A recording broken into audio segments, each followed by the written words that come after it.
नमस्कार स्टूडेंट्स, आज का अपना प्रोसेस है क्रोमेटोग्राफी। क्रोमेटोग्राफी भी मेथड ऑफ सेपरेशन है, मतलब इसका यूज कंपोनेंट्स, मिक्सचर के कंपोनेंट्स को सेपरेट करने के लिए किया जाता है। यदि अपन इसके टाइप्स देखते हैं, वैसे तो बहुत सारे टाइप्स है, पर 12th लेवल तक इसके दो काइंड जो है वो अपने पास मेन है, पेपर क्रोमेटोग्राफी और कॉलम क्रोमेटोग्राफी।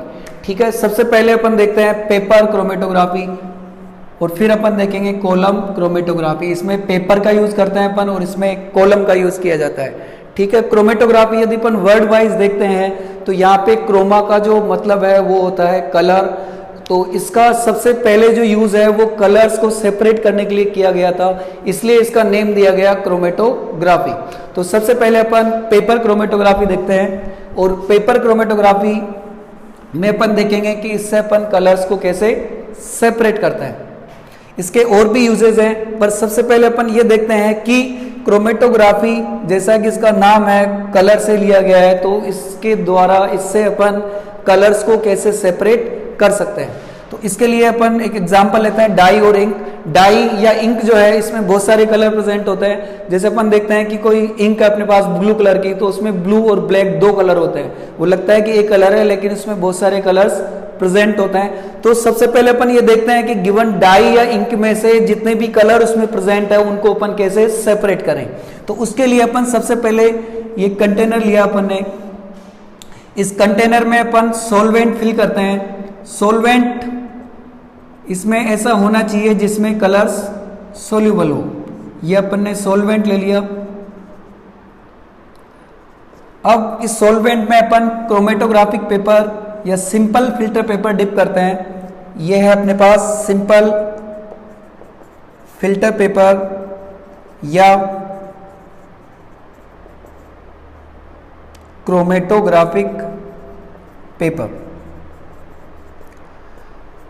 अब इस पेपर पर अपन इंक या जो डाई है अपने पास जिसके कलर्स को सेपरेट करना है उसके एक अपन ड्रॉप लेते हैं। और जैसा इसमें अपन देख सकते हैं डायग्राम में, ये जो ड्रॉप है वो सॉल्वेंट से थोड़ी सी ऊपर होनी चाहिए।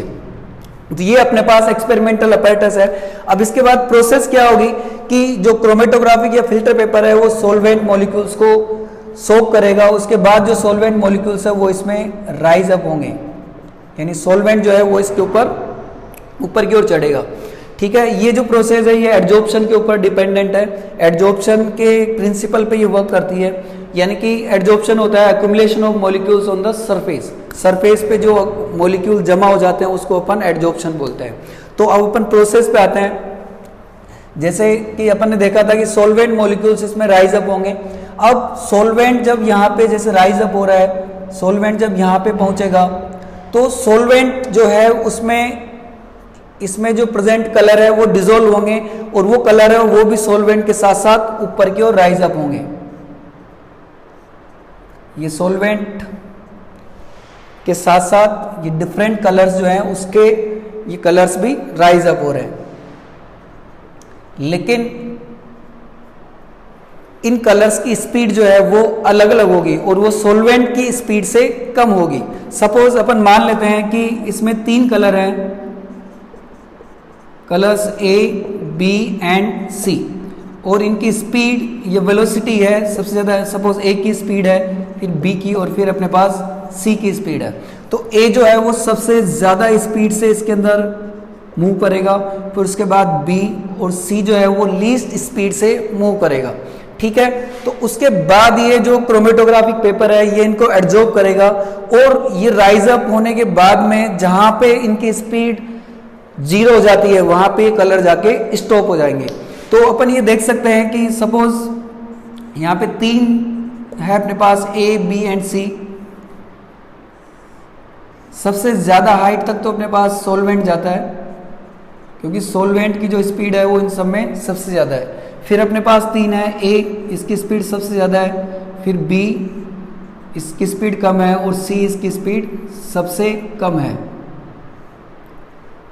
तो A जो है वो सबसे ज्यादा हाइट अचीव करेगा क्योंकि इसकी स्पीड सबसे ज्यादा है। B उसके बाद हाइट अचीव करेगा क्योंकि इसकी स्पीड इससे कम है, और C लीस्ट हाइट पर रहेगा क्योंकि इसकी स्पीड सबसे कम है। ये अपन ये ऐसे देख सकते हैं कि जैसे 3 अपने पास आदमी है और ये दौड़ रहे हैं और इनको अपन रोकने की कोशिश कर रहे हैं, तो ए जो है जिसकी स्पीड सबसे ज्यादा है ये सबसे ज्यादा डिस्टेंस पे जाके स्टॉप होगा। उसके बाद बी जिसकी स्पीड ए से कम है वो स्टॉप होगा और सबसे कम डिस्टेंस पे सी स्टॉप हो जाएगा। तो और इसको अपन टेक्निकली कहें तो अपन ये कहेंगे कि जो ए है इसका एड्जॉर्प्शन फिल्टर पेपर से सबसे बाद में होगा, तो ए जो है वो अपने को ज्यादा हाइट पे ऑब्टेन होगा, उसके बाद बी ऑब्टेन होगा और सबसे कम हाइट पे अपने पास ऑब्टेन होगा सी। तो इस तरह से अपने पास ये तीनों जो कलर है वो अलग अलग हाइट पे ऑब्टेन होंगे और इसका सिंपल सा फंडा है, due to difference in their velocities और speeds they will be adsorbed at the different heights. जिसकी स्पीड सबसे ज्यादा होगी वो सबसे बाद में एड्जॉर्ब होगा, यानी कि वो सबसे ज्यादा हाइट पे ऑब्टेन होगा। ये सिंपल सा मेथड और प्रिंसिपल है अपने पास पेपर क्रोमेटोग्राफी का। और इसमें एक अपने पास टर्म जो है जो अपन यूज करते हैं वो है रिटार्डेशन फैक्टर।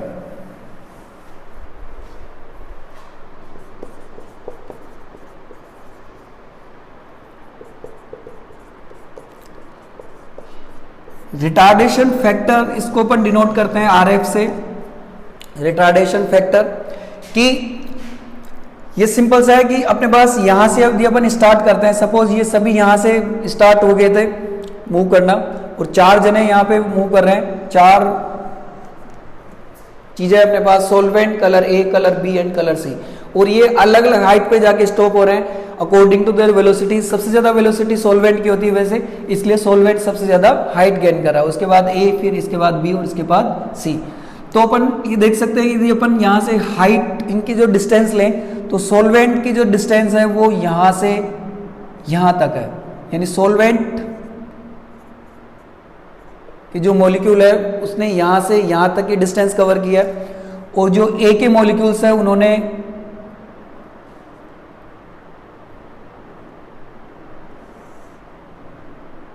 यहां से यहां तक की हाइट कवर की है, डिस्टेंस कवर की है।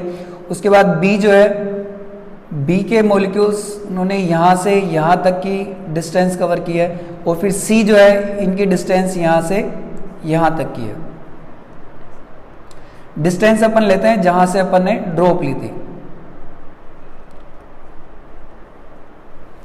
तो रिटार्डेशन फैक्टर का सीधा सा फॉर्मूला अपने पास, distance covered by a specific color upon distance covered by solvent। ठीक है, जैसे अपन रिटार्डेशन फैक्टर निकालते हैं ए का, रिटार्डेशन फैक्टर ऑफ ए होगा distance covered by A upon distance covered by solvent.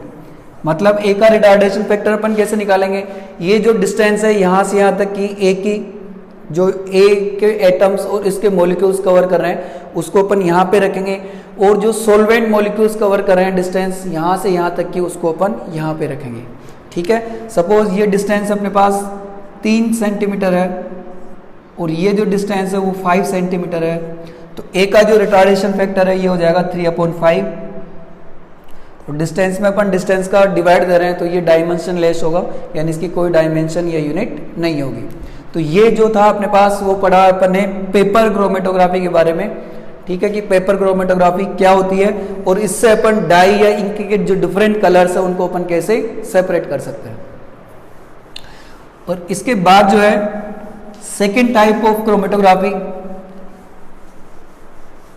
वो है कॉलम क्रोमेटोग्राफी।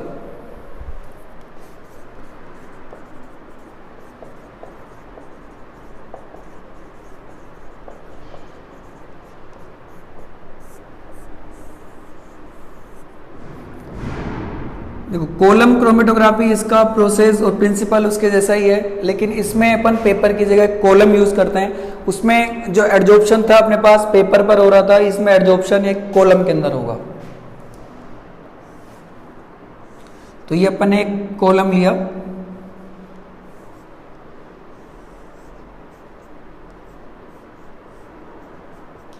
इस कॉलम में अपन एक एड्जॉर्बेंट फिल करते हैं।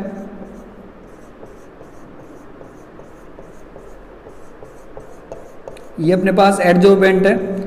एडजॉर्बेंट एक सब्सटेंस होता है जिसपे एडजॉर्प्शन होता है, ये अपन सरफेस केमिस्ट्री में पढ़ते हैं। एडजॉर्प्शन होता है accumulation of molecules on the surface, और जिस सब्सटेंस की सरफेस पे मॉलिक्यूल अक्यूमुलेट हो रहे हैं वो होता है अपने पास एडजॉर्बेंट। तो ये अपने पास अपन ने एडजॉर्बेंट ले लिया। इसमें अपन जनरली सिलिका जेल या एल्यूमिना जेल अपन यूज करते हैं, ठीक है। तो ये अपने पास एक पेपर की तरह वर्क करेगा, जो पेपर क्रोमेटोग्राफी में पेपर वर्क करा था वही वर्क यहाँ पर अब एडजॉर्बेंट करेगा। तो अपने पास ये जो है क्रोमेटोग्राफी का एक कॉलम तैयार हो गया, और इसमें अपन देखो पेपर क्रोमेटोग्राफी और इसमें थोड़ा सा ये है कि पेपर दोनों ही एडजॉर्प्शन की बेसिस पे, एडजॉर्प्शन का जो प्रिंसिपल है उस पर वर्क करती है। बस इसमें अपन कॉलम यूज लेते हैं और इसमें पेपर यूज लेते हैं। तो इसमें इस कॉलम में एडजॉर्बेंट भरने के बाद में ये एडजॉर्बेंट जो है ये स्टैटिक फेस है, क्योंकि ये मूव नहीं करता है। इसमें अपन यहाँ पर मिक्सचर लेते हैं जिसके कंपोनेंट्स को सेपरेट करना हो। ये मिक्सचर है, ये इस प्रोसेस की मोबाइल फेस है क्योंकि ये मूव करती है। इसमें अपन ये मिक्सचर जो है ये या तो सॉल्यूशन फेस में लेते हैं या फिर अपन गैसियस फेस में लेते हैं।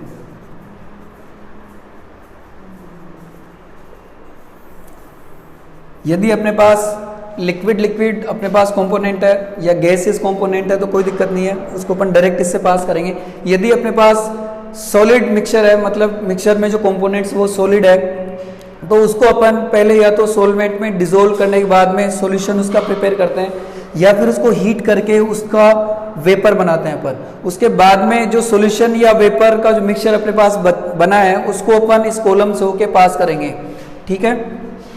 अब ये जो कलर्स है इसमें अपने पास सपोज इस मिक्सचर में 3 कलर अपन ले लेते हैं, ए बी एंड सी, जैसे पहले लिए थे अपन ने, और इनकी वेलोसिटीज़ है अपने पास, ए की वेलोसिटी ज़्यादा है, फिर बी की है और फिर सी की है। तो अपने पास यहाँ पे 4 चीज़ें हैं, एक सॉल्वेंट है, एक कलर ए है, कलर बी है और कलर सी है। ये चारों चीज़ें डाउनवर्ड्स मूव करेगी, जैसे इसमें ये अपवर्ड्स मूव कर रही थी। तो अपवर्ड्स अपने पास ये ए मूव कर रहा था, फिर बी और फिर सी, और सबसे ज़्यादा जो मूव कर रहा था वो कर रहा था सॉल्वेंट। तो यही मूवमेंट अब डाउनवर्ड्स होगा, सॉल्वेंट सबसे ज़्यादा मूव करेगा, फिर कलर ए मूव करेगा, फिर कलर बी, देन कलर सी। तो सॉल्वेंट जो है उसको अपन, जैसे कॉलम है अपने पास, तो सॉल्वेंट को इससे अपन आउट ऑब्टेन कर लेते हैं, ठीक है। जबकि जो अपने पास डिफरेंट कलर्स है ये डिफरेंट हाइट पे एडजॉर्ब होंगे अकॉर्डिंग टू देयर वेलोसिटीज। यहाँ पे ऑपोजिट है, उसमें जितनी ज्यादा वेलोसिटी ज्यादा थी उतना ही कलर ऊपर जा रहा था। यहाँ पे जितनी ज्यादा वेलोसिटी होगी कलर उतना ही नीचे आएगा, क्योंकि उतनी ही ज्यादा डिस्टेंस कवर करेगा वो। तो सबसे नीचे अपने को कलर ए की स्ट्रिप मिलेगी, फिर उसके ऊपर कलर बी की, क्योंकि जो बी की वेलोसिटी है वो ए से कम है, और सी की वेलोसिटी सबसे कम है, तो सी जो स्ट्रिप है अपने को सबसे ऊपर मिलेगी। तो प्रोसेस के लास्ट में अपने को तीनों कलर अपने को डिफरेंट हाइट्स पे ऑब्टेन हो जाएंगे। इसके बाद में अपन इन तीनों स्ट्रिप्स को यहाँ से काट के हटा लेते हैं, और इन तीनों के डिजॉर्प्शन से अपने को ये जो कलर है ये ओरिजिनल फॉर्म में ऑब्टेन हो जाते हैं। अब अपन देखते हैं कि क्रोमेटोग्राफी जो है वो ज़्यादा यूजफुल क्यों है। आजकल क्रोमेटोग्राफी जो है प्रोसेस, इसका यूज़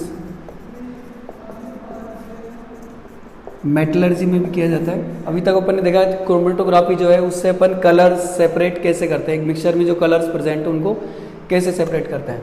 लेकिन इसका जो यूज़ है आजकल मेटलर्जी में भी होता है। मेटलर्जी जानते हैं कि ये प्रोसेस है और से प्योर मेटल ऑब्टेन करने की, ठीक है। तो उसकी जो लास्ट स्टेप होती है मेटल प्योरिफिकेशन, जिसमें इम्प्योर मेटल को प्योर किया जाता है, तो उसमें भी अपन क्रोमेटोग्राफी यूज़ करते हैं, यानी इससे इम्प्योर मेटल्स को प्योर करते हैं। उसमें कॉलम जो है उसमें इम्प्योर मेटल का सॉल्यूशन पास करते हैं, और जो पास मेटल्स और इम्प्योरिटीज़ जो है वो अपने को कॉलम की अलग अलग हाइट पे अलग अलग स्टेप्स में ऑब्टेन होती है, वहाँ से उनको सेपरेट कर लिया जाता है।